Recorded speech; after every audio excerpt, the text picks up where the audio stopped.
Hello friends, and welcome back to another monthly book wrap-up. These are quickly becoming one of my favourite videos to film and to talk about and to connect with you guys over. I am just so book obsessed this year. I'm just having the best time, and I had a few this month.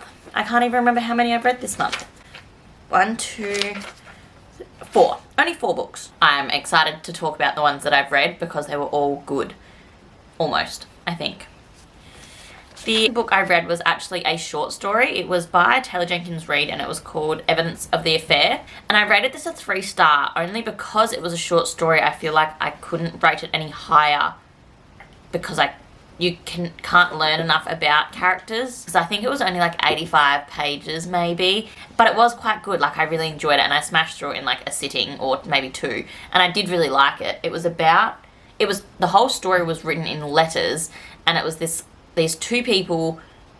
Like, it starts with a guy sending a letter to this woman basically telling him that their spouses are having an affair with each other, and it's sort of them like unraveling this affair with each other, and they don't really tell anyone else what's happening, and they use each other as like their comfort to get through things. And yeah, I don't know, it's a really interesting concept and I actually really enjoyed it, but I just feel like because there couldn't be any character development and not that much could really happen in that short of amount of time, I couldn't rate it any higher than like 3, but I did enjoy it and it was good. The only thing I sort of didn't enjoy about it that much as well was that I feel like a lot of things so sometimes, obviously because it was in letters, things happened between the letters being sent, and so then you sort of missed out on a few things, which obviously is going to happen, but I just was like, oh, when did that happen? Like, I don't know. That was the only thing I sort of didn't love. Then I got into the Addicted series. And I am blaming Rachel Catherine for this one in the best way possible because holy moly was it good. I started with Addicted to You. It's the first one. Basically the way that this book series works is there is the Addicted series and there's the Calloway Sisters series. And the Calloway Sisters is a... What? The Calloway Sisters is a spin-off of the Addicted series, and so you can either read the Addicted series as a standalone series or the Calloway Sisters books like intertwine in, and you can read it as like a 10-book series. So I'm definitely going to do that because I'm quite invested in all of the family now that I've read 2 of the books. But it's just wild. Like, it's about... So the Addicted series, first book, it's about Lily and Lo. And basically everyone in this book series is very rich, very privileged. They sort of refer to it as similar to like Gossip Girl, which I can kind of see, but very, very different. Basically, they're just very rich New Yorkers. And basically the way Lily and Lo work is that they both have these addictions, and so they have been best friends forever and ever. Like, their parents are friends and they lived next door to each other and stuff growing up, so they've known each other forever. And when they become like late teenagers, they decide to pretend that they're in a relationship so that they can hide their addictions and sort of use each other, but they're best friends still. And so they use each other to help hide their addictions from their families, basically. And their families love that they're together, but they sort of then seclude themselves from their families a fair bit so that they can, keep up this charade of being in a fake relationship. And so they live together, but they're in separate bedrooms, and they both just go about their lives and the problems that they have to deal with by themselves, but using each other to protect those secrets, basically.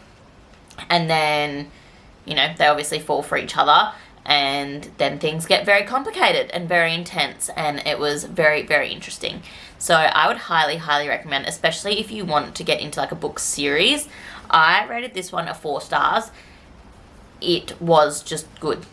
Like, I didn't have many faults with it, other than I feel like sometimes things dragged a little bit, but generally I was pretty hooked from the start, and the characters were really interesting, and the addictions were very interesting. I'm not going to tell you what they are because I feel like they're a big part of the story, and it's really interesting. But yeah, I really, really enjoyed their stories. Hello. Can I help you? Can I help you? Hi. This dog. The next book I read in March was the next book in the Addicted series. It was called Ricochet, and it was continuing on Lily and Lo's story. And basically, I'm not going to go too into detail about this one, just because I feel like you don't want to know too much about like the next books in a series, if that makes sense. But basically, Lo goes to rehab for his addiction, and Lily has to try and get through and like detox her own whilst Lo is away. And it's just very interesting. And I actually rated that a 5-star. I think the more you get into the characters, and like I was already invested in them before I started reading it, so I was already kind of hooked, and then the story was just really, really good. So yeah, highly recommend that one as well. Then the last book I read in March, well, I'm like 3/4 of the way through another book, which I was hoping to finish by the time I made this video, but I'm just not going to finish it in time, and I don't want to rush it just to put it in the video. So that will be for next month. But the last book I officially finished in March was Stay With Me by Nicole Fiorina. Fiorina? Yeah. And holy moly. I rated this a 4-star, and it was so good. It came up as a Kindle Unlimited suggested to me, so I didn't pay for it. And there's 3 books in this series, and they're all free. Well, they're all in the like in your Kindle Unlimited subscription, which I just think is awesome because they're like good. Like very wild and very toxic relationship situations, and I don't know, it was just fascinating. Like I was just obsessed with this book, and I devoured it, and it was just really good. So it's about this girl called Mia, and she gets sent away to like a boarding college, like a boarding university in England. She's from America, and her dad basically just sends her away and is like, you are just too much. It's time for you to just go. And it's like a boarding school, like a reformatory school, but it's a college, like a university. So they're like 19. And so she gets sent away to Dollar. It's called Dollar. I don't know. However it's pronounced. I'm going to say Dollar. She gets sent to Dollar, and she gets this like little crappy room. It's like basically a prison cell, I feel like.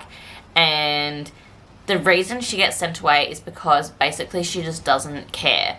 She has this condition, I can't remember what it's called, something, but basically she like has no emotion. Like they're say that she has like sociopathic tendencies, and she basically just doesn't feel anything. She doesn't care. Like she'll just do things to hurt people, and she just doesn't care about the consequences.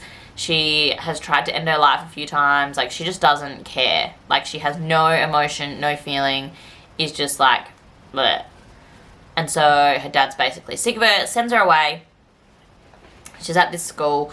She meets this group of people who want to be her friends. She like hangs out with them, and then she meets this guy, Ollie. Now, obviously, as any love story goes, Ollie makes her feel again. And so then it turns out Ollie, obviously they're at this school, so they all have problems. Like they're at this reformatory, like they've all been sent away to this college. And so there's obviously then like his backstory, and then she has to figure out a whole lot of stuff because now that she's started feeling stuff, there's like a lot more to it. And their relationship is so wild and like toxic, and so much happens in this book. Like I think it was like 360 pages, but I just feel like so much happened. Like it was a roller coaster from start to finish. I feel like there was always something wild happening, and then there was all these other characters who were just so much fun and all like very manipulative, and yeah, it was just a wild time, if I'm honest. And I then on the Kindle, it was then like, do you want a sneak preview of the next book? And usually it would then give you like a chapter or two of the next book, right? And I was like, yeah, sure. And so I was like reading and I started reading the next book. And then I was like, oh, I should just download the next book and just like flick to where I got to in it, because it just kept going, and it kept saying I was on like page 360 on my Kindle, but every time I turned a page it still said that. So it was like, really confusing, but I just kept reading because I just was hooked and like I'm really enjoying this story. And then I downloaded it and then I was flicking through to try and get to where I was up to, and I had read 60 pages by accident. So if that doesn't tell you how good the series is, that you can accidentally just like smash through the second book without even knowing that you've sort of read any of it, yeah, that's where I'm at with that series. And the writing was just good and very, very easy to read, like very simple, and just like got me hooked. So I had a really, really good March as far as reading goes. I feel like February was so tricky for me and I really got into like a reading slump, but March was just so good. I had so much fun, and I am now like 3/4 of the way through The 7 Husbands of Evelyn Hugo, and that will be the book I will discuss next month, as well as a bunch of others, because I can just feel, because I'm reading like the second book from the Stay With Me books, and then Evelyn Hugo, and they're both really good, so I feel like I'm in a really good mojo. And until I reach a book that breaks that for me, I'm loving it. I'm having the best time. Let me know what you read this month, what I should read next. I love getting recommendations from people because I just feel like it's so fun to know what other people have read. And it's this really weird thing. I was talking to one of my friends about it, how like you all, even though the story is the same, you would always picture everything so different to each other due to your past experiences. Like when I picture the house for the rich people in the Addicted series, I always picture like the Atwood's house in the OC as like their family house, and I just find it so interesting that someone else who would read it would picture something else as the rich house. And I'm having the same situations like through Evelyn Hugo. Like I just find it so interesting that all books are like the same, but the way that you picture it in your head is going to be so different to how everyone else pictures it. Isn't that just so weird? Like the same story, but the way you physically would visualize it would be from things that you've already seen or places you've been, and I just think that's wild. But I'm going to wrap this video up here. I have been rambling and rambling and rambling, so I feel like I should really stop talking now. So thank you so much for watching this video. I hope you enjoyed. Again, please let me know what's on your TBR for April. Let me know what you're reading, and feel free to DM me and talk books, because I just have the best time talking books with you all. Thank you so much for watching, and I'll see you in my next video, which will be very, very soon. Bye.